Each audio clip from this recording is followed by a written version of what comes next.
समाज के वार्ड पंच से लेकर सरपंच जो भी जनप्रतिनिधि हैं उन सभी से मेरा निवेदन रहेगा, आपके गांव में बहुत बड़ी प्रतिभा बैठी है आपकी ढाणी में, अगर आप इनको थोड़ी सी सहायता कर देंगे ना तो एक दिन ये चमक जाएगी और आपका गांव का नाम ओलंपिक में उस दिन लिया जाएगा जिस दिन हर्षा मेडल लेके आएगा। गाँव का नाम आएगा ना कि किस गाँव का नाम है तो बोलेंगे केड गाँव का है हर्षा। यही अपील करेंगे कि हमारी कोशिश मदद करें, हम ओलंपिक। अच्छा भैया, हम एक बात करें कि आप जिला स्तर से आपने शुरुआत की, राज्य स्तर पे खेले, फिर राष्ट्रीय स्तर पे गए, अब आप अंतर्राष्ट्रीय स्तर पे खेलने के लिए जा रहे हैं। कभी आपकी चर्चा नहीं सुनी, लेकिन मुझे इतना तो है कि अगर आप किसी सक्षम परिवार से होते तो आपको इतना हाईलाइट में भी खेल चुके होते, लेकिन आपका नाम कभी भी नहीं सुना। आप किस चीज़ को दोषी मानते हैं? गरीबी में पैदा हो गए, इसको आप दोषी मानते हैं? ये आग्रह करता हूँ कि मेरी कोई सहायता करे, अगर कोई सहायता कर देगा तो मैं ओलंपिक में मेडल मार्च बराबर की। फिर अब मैं अंतर्राष्ट्रीय लेवल पर जाऊंगा 8 मई को नेपाल के लिए, उसके लिए भी मुझे अभी तक कोई सहायता नहीं मिली। नमस्कार, मैं किशोर कुमार, ग्रामीण मीडिया पर आपका बहुत बहुत स्वागत है। उदयपुरवाटी उपखंड के ग्राम पंचायत केड के हम बात करें, एक छोटी सी ढाणी में मैं आया हूँ। जिस ढाणी की हम बात करें तो ढाणी भी क्या कहें, एक ऐसी जगह में आया हूँ जहाँ मुझे भी आने में लगभग आधी घंटा लग गया, रास्ता भी नहीं मिला था। और उस ढाणी का एक युवक हम बात करें, उस युवक की, उस हर्षा की मैं बात कर रहा हूँ, उस ढाणी के उस हर्षा की बात कर रहा हूँ, जिस हर्षा की जिन्होंने 10 साल की उम्र से के खेल को अपना कैरियर बनाया, जिन्होंने 10 साल की उम्र में वॉलीबॉल खेलना स्टार्ट किया। उसके बाद उस हर्षा ने 10 साल की उम्र में पहले जिला स्तर पर खेला, फिर राज्य स्तर पर खेला, फिर उसके बाद हम बात करें तो राष्ट्रीय स्तर पर खेला। और उस हर्षा ने खेल जगत में हम बात करें वॉलीबॉल में नेशनल लेवल तक की, अंतर्राष्ट्रीय स्तर तक की भी यहाँ पे ट्रॉफियाँ हैं वो ला ला के और यहाँ पे लगा दी है। देखिए, आप इन ट्रॉफी से अंदाजा लगा सकते हैं कि हर्षा ने किस लेवल तक ये हर्षा खेल के आया है कि ट्रॉफियों की आज यहाँ पे अंबार लगी हुई है। लेकिन आज इस हर्षा के साथ सबसे बड़ी जो घटना घटी है, 2010 से ये खेलने लगे और उसके बाद 2015 तक ये खेलता रहा। 2015 में भगवान को कुछ और ही मंजूर था, इस हर्षा का पैर ट्रैक्टर में आने के कारण इसका एक पैर टूट गया था। इस पैर की मैं बात कर रहा हूँ और इस हर्षा से हम मिलाएंगे आपको, इसकी पूरी जो कहानी है वो दास्तां आपके सामने रखेंगे। लेकिन आज वीडियो बनाने का और दिखाने का मेरा पूरा मकसद यही है कि ये खेल जिस प्रकार से हर्षा ने इतनी ट्रॉफी जीत के लाया, अगर इसको अच्छा सपोर्ट मिल जाता तो ये आज ओलंपिक में अपने गांव ढाणी और देश का नाम रोशन कर लेता। जिस हर्षा की हम बात कर रहे हैं वो हर्षा हमारे साथ मौजूद है। एक बार इनसे बातचीत करने की कोशिश करते हैं कि कहाँ से शुरुआत हुई इस खेल की। इसके परिवार की स्थिति मैं आपको बता दूं कि 6 बहनें और 2 भाई, और 2010 में पिता का सर से साया उठ गया था। उसके बाद में हर्षा की ज़िंदगी में वैसे ही अंधेरा आ गया था, लेकिन हर्षा ने कभी भी उस चीज़ को स्वीकार नहीं किया कि प्रकृति को जो होना था वो तो हो गया, लेकिन मैं हार मान जाऊँ, वो कहाँ तक मैं कैसे स्वीकार कर लूँ कि मैं हार गया।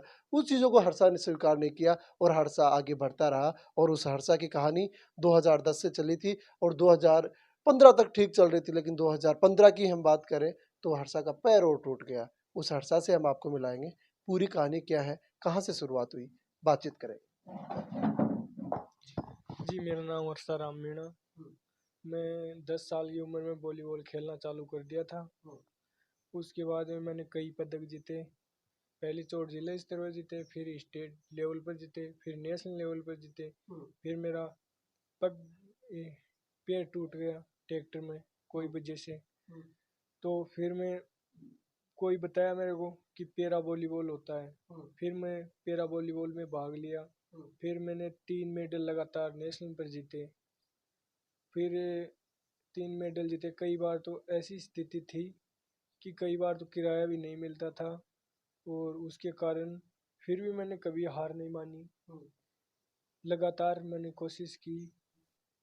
फिर अब मैं अंतर्राष्ट्रीय लेवल पर जाऊंगा 8 मई को नेपाल के लिए, उसके लिए भी मुझे अभी तक कोई सहायता नहीं मिली है। फिर भी मैं, अगर सहायता मिलेगी तो भी ठीक, और सहायता नहीं मिली तो भी मैं जाऊंगा। आपके पिताजी क्या करते हैं? हमारा पिताजी खत्म हो गए। पिताजी खत्म हो गए, कितने भाई बहन हैं? 8 भाई बहन है। 8 भाई बहन। 6 कमाने वाला कोई नहीं? कमाने वाला मैं ही हूँ। तो फिर आप खेलने के लिए जा रहे, पैसों की ज़रूरत पड़ेगी, आप कैसे मैनेज करेंगे? अभी तक तो कोई मैनेज नहीं किया मैंने। फिर भी मैं समाज या फिर भी मैं समाज या अन्य समाज से ये आग्रह करता हूँ कि मेरी कोई सहायता करे। अगर कोई सहायता कर देगा तो मैं ओलंपिक में मेडल मार सकता हूँ। हर्ष भैया, हम एक बात करें कि आप जिला स्तर से आपने शुरुआत की, राज्य स्तर पे खेले, फिर राष्ट्रीय स्तर पे गए, अब आप अंतर्राष्ट्रीय स्तर पे खेलने के लिए जा रहे हैं।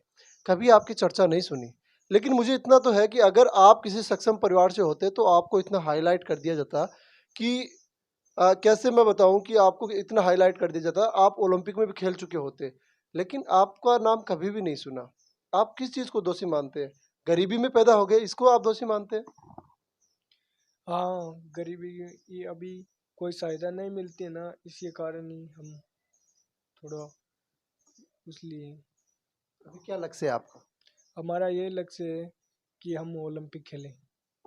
समाज के उन लोगों से क्या अपील करना चाहेंगे? आपके परिवार की स्थिति तो नहीं है कि आप ओलंपिक खेल लेंगे। जिस परिवार में खाने के लिए 2 जून की खाना भोजन नहीं है, मैंने देखी है आपके परिवार की स्थिति। तो वहाँ से तो आप तो ओलंपिक में वैसे तो जा नहीं सकते। आप किनसे अब उम्मीद लगाएँगे कि आपको ओलंपिक में वो लोग खिलवा देंगे?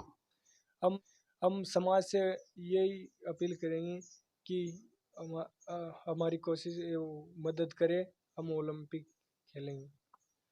देखिए, ये है हरसा की कहानी। हरसा मीणा खेतड़ी उदयपुर वाटी उपखंड के केड गांव का एक छोटी सी ढाणी का ये रहने वाला हरसा। और इस हरसा ने अब तक पता नहीं कितनी ट्रॉफियों की भरमार लगा दी है। इस हरसा का नाम आपने नहीं सुना होगा, ये मैं आपको भी बता देता हूँ। लेकिन इस हरसा ने अंतर्राष्ट्रीय स्तर तक, अभी तक ये राष्ट्रीय स्तर तक ये हरसा खेल के आ गया है। इसकी कहानी तो देखिए, 2010 से इन्होंने खेल की शुरुआत की। 2015 में इसका पैर फ्रैक्चर हो गया, उसके बाद इनको बताया गया कि आप पैरा से भी खेल सकते हैं। फिर भी इसने हार नहीं मानी। घर की स्थिति ऐसी, 2010 में इनके पिताजी का सर से साया उठ गया था। 6 बहनें और 2 भाई, खाने के लिए 2 जून के खाना भोजन नहीं होता था। उसके बाद में भी सरसा ने कभी हार नहीं मानी और ये चलता रहा, चलता रहा। 2006 में इनका पैर फ्रैक्चर हो गया। देखिए, मैं दिखाने की आपको कोशिश करूँगा। पैर फ्रैक्चर होने के बाद भी ये हरसा खेलता रहा। अब इस हरसा के सामने नौबत ये आ गई कि अगर काश मैं भी किसी अमीर घर में पैदा हो जाता, तो मैं आज ओलंपिक खेल लेता। मेरी ओलंपिक में खेलने का कमी है तो वो ये है कि मेरे पास पैसे नहीं थे। इन्होंने ये बताया कि ऐसी स्थिति भी आई है कि कभी-कभी तो मेरे पास किराया भी नहीं होता था, कंडक्टर के साथ भी उलझन हो जाती थी, लेकिन मैंने कभी भी उन चीज़ों को कमज़ोर साबित नहीं होने दिया अपने आप को और मैं आगे बढ़ता ही रहा। और मैं आज विश्वास दिलाता हूँ कि समाज के वो सर्व समाज के जो लोग मेरे इस वीडियो को देख रहे हैं, अगर मेरी सहायता कर देंगे, तो मैं ओलंपिक में भी इस देश, इस गाँव, इस ढाणी का नाम रोशन कर सकता हूँ। देखिए, मेरा वीडियो दिखाने का मकसद भी यही है कि इस भाई की कहानी की शुरुआत कहाँ से हुई है और कहाँ तक ये कहानी आके रुक गई है।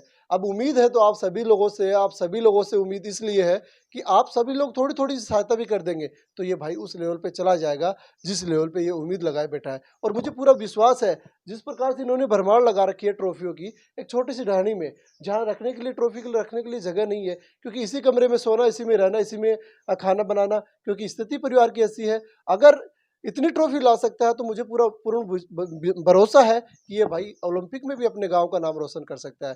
समाज के वार्ड पंच से लेकर सरपंच, जो भी जनप्रतिनिधि हैं, उन सभी से मेरा निवेदन रहेगा, आपके गांव में बहुत बड़ी प्रतिभा बैठी है आपकी ढाणी में। अगर आप इनको थोड़ी सी सहायता कर देंगे ना, तो एक दिन ये चमक जाएगी और आपका गाँव का नाम ओलंपिक में उस दिन लिया जाएगा जिस दिन हर्षा मेडल लेके आएगा। नाम गाँव का नाम आएगा ना कि किस गाँव का नाम है, तो बोलेंगे केड गाँव का है हर्षा। तो आपके गाँव का नाम अंतर्राष्ट्रीय स्तर पे लिया जाएगा। ये भी मैं दावे से कह रहा हूँ, क्योंकि हर्षा के हौसले बुलंद हैं। लेकिन ये हर्षा, कहते हैं ना कि गाँव में जो प्रतिभाएँ तो काफ़ी होती हैं, बशर्ते हमें उनको तराशना पड़ता है। लेकिन इस हर्षा को तो किसी ने नहीं तराशा।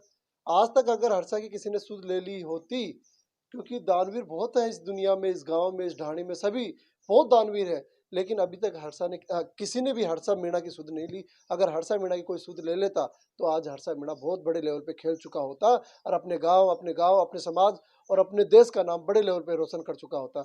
हर्षा की पूरी कहानी हमने आपको सुनाई है। इनकी माताजी और हैं, एक बार इनसे बातचीत करने की कोशिश करते हैं। हाँ भाई। 10 को महाराज खेलने लाग्यो। हम्म, होशियार है खेलना में जी। हम्म, और यहाँ को जो गरीब आदमी है, हम्म। गरीब आदमी है जी महाराज, 10 को खेलने लाग्यो। अब आप तो खत्म हो गो महाराज, और करो थे यहाँ को सहायता करो भाई जी। 10 साल की उम्र में आपका पिताजी खत्म हो गए? हाँ, 10 साल उम्र में पिताजी खत्म होगा। दुख पाकी जी पाड़े यहाँ दुख पाकी। अच्छा, तो अब के लगा है 800 जीत जीत लाओगे? हाँ जीत के जाओगे जी महाराज। अब भगवान है सहायता करें तो 5 जना भेड़ा हो के जा जी बढ़िया है। ओके जी। ई साहब और कैसे सहायता कर दे तो मेरा बेटा भी खेला हो जी गरीब पीवन के लिए पानी भी कोई नहीं महाराज गरीब सा आदमी हाँ। और दुख पा पानी भी कोई पीवन करो जाते